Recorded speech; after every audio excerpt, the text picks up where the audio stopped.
Hi, I'm David Dramm. I'm a composer, originally born outside of Chicago, grew up in California, and have been living in the Netherlands for almost 35 years.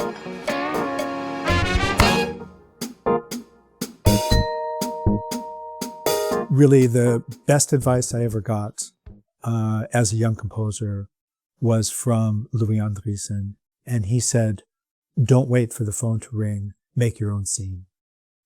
And this is something that has happened in really all the places and with all the composers that have inspired me.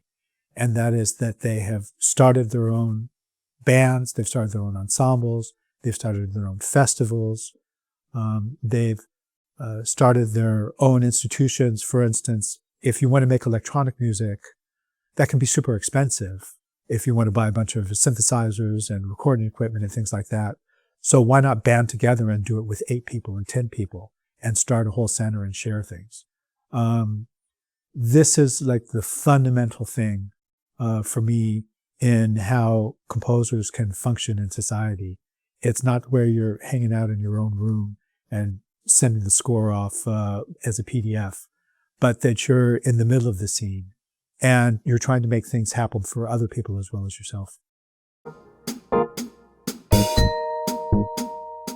It's funny to me that when I look back on things that I did, say 25 or 30 years ago, and they come up again because I see them on TV, or they come on the radio, or somebody asks for them on YouTube, that I have basically exactly the same opinion about those things as I did when I made them.